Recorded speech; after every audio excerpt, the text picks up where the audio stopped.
warship trusted with carrying parts of the Hiroshima bomb disappears in just 12 minutes. Nearly 900 men vanish with it, and rescue never comes. The story does not end with the sinking. After 7 decades, an underwater drone finally reaches the wreck, revealing proof of a disaster the world tried to forget. But what really doomed the Indianapolis? And why did those secrets stay hidden for so long? Launched in 1932, the USS Indianapolis was built for speed and power across the vast Pacific. As a Portland-class heavy cruiser, her design balanced thick armor with the ability to outrun most threats, capable of more than 32 knots when pressed. 3 towering triple turrets held 9 8-inch guns, a devastating main battery that could reach targets miles away. Along her decks, anti-aircraft guns bristled, ready to defend against the growing threat of enemy planes. The ship's long, sleek hull and powerful engines made her a favorite for high-priority missions, from escorting carriers to bombarding enemy islands. Over the course of the war, Indianapolis earned 10 battle stars, serving at Tarawa, Saipan, and Iwo Jima. Crew members took pride in her reputation for reliability and resilience. By 1945, few ships in the United States Navy matched her record or her readiness. When the call came for a mission demanding both speed and secrecy, Indianapolis was the obvious choice. Trusted to deliver and trusted to survive. In July 1945, orders arrived for the Indianapolis to load a cargo so secret that most of the crew never learned its true nature. At Hunters Point Naval Shipyard in San Francisco, armed guards watched as heavy crates and a lead-lined canister were brought aboard. Inside, the core components and enriched uranium for a new kind of weapon, one that would soon devastate Hiroshima. The ship slipped out of port on July 16th, bound for Tinian in the Western Pacific, following a route that cut days off the usual crossing. Every step of the way, security was tight. No radio chatter, no unnecessary stops. Even officers were told only what they needed to know. After a brief stop at Pearl Harbor, the Indianapolis raced across open ocean, arriving at Tinian on July 26th. The handoff was quick and almost routine. Within hours, the bomb's parts were in military hands, and the cruiser was ordered back to sea. For the men aboard, the mission's true stakes remained hidden beneath layers of silence and urgency.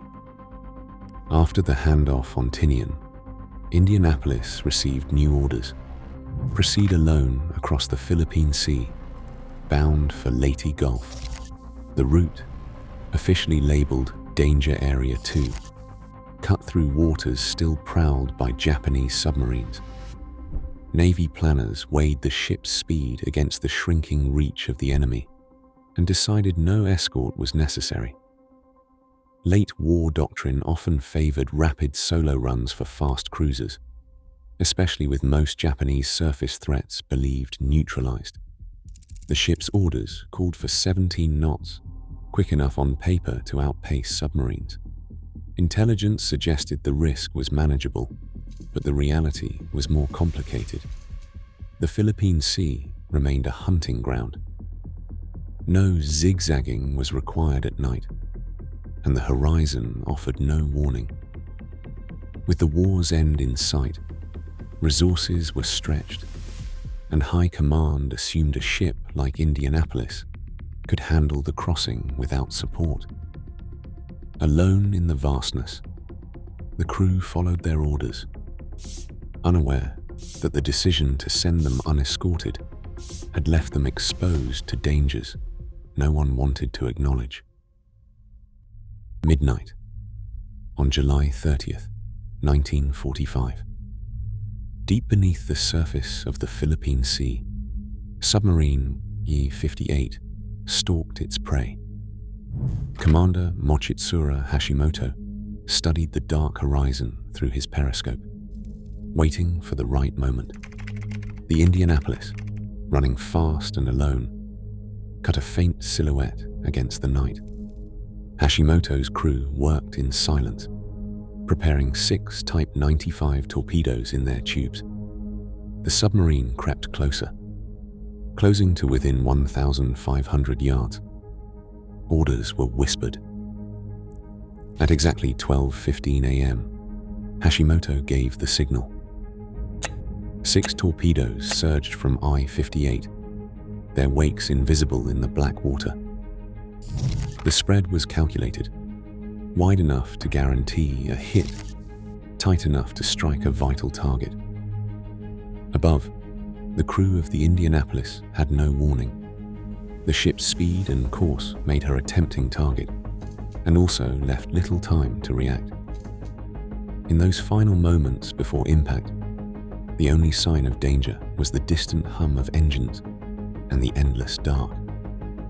Below, Hashimoto watched and waited, knowing that in seconds, the ocean would erupt. How did the USS Indianapolis sink in just 12 minutes? And why did no one come for the survivors? The answer begins with 2 torpedoes in the dark. The first struck near the bow, tearing open compartments and flooding forward spaces in seconds.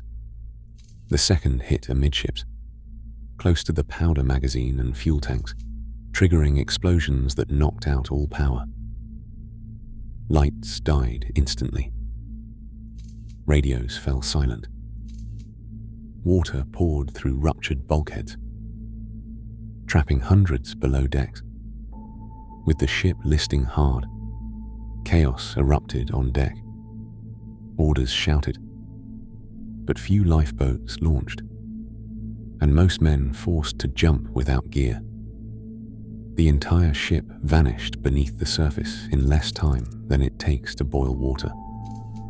But the disaster did not end there. No confirmed distress call ever reached command. 3 shore stations received fragments, one dismissed as a Japanese trick, another ignored while the operator slept, and a third discounted by a drunk commander. The ship's overdue status was never urgently investigated. Navy protocols assumed ships reported themselves safe. For nearly 5 days, no one searched. Captain Charles McVeigh was held responsible for not zigzagging, and he faced court-martial, though the Japanese commander later testified the attack was unavoidable. Decades later, Congress cleared McVeigh's name, but the silence and delay had already cost hundreds of lives. Sunrise brought little hope to the men scattered across the Philippine Sea. More than 800 sailors had entered the water after the ship went down, but by the first morning, that number had already begun to shrink. There were no lifeboats for most, just kapok vests, scattered rafts, and the oil-blackened waves. The heat climbed above 95 degrees. Thirst set in fast. Some men drank seawater, their lips swelling and minds slipping into delirium. Others fought to keep wounds clean, but the salt and oil only made things worse. Sharks circled beneath the groups, drawn by the chaos. The attacks came at dawn and dusk, silent and sudden. Survivors remembered the water turning red, shipmates disappearing in seconds. For 4 days, hunger, exposure, and fear claimed lives as surely as the predators below. On August 2nd, a shadow crossed the sky, a PBY Catalina on routine patrol. The crew spotted an oil slick, and against orders, landed in heavy swells to pull men from the water. Using every inch of space, they packed survivors onto the wings and inside the fuselage. By the end, only 316 of the original 1,196 would be rescued. The rest were claimed by the sun, the sea, and the long silence that followed. 72 years after the Indianapolis vanished, a breakthrough in the archives changed everything. In 2016, historian Richard Hulver unearthed a forgotten deck log from LST-779, a landing ship that had crossed paths with the cruiser just hours before the attack.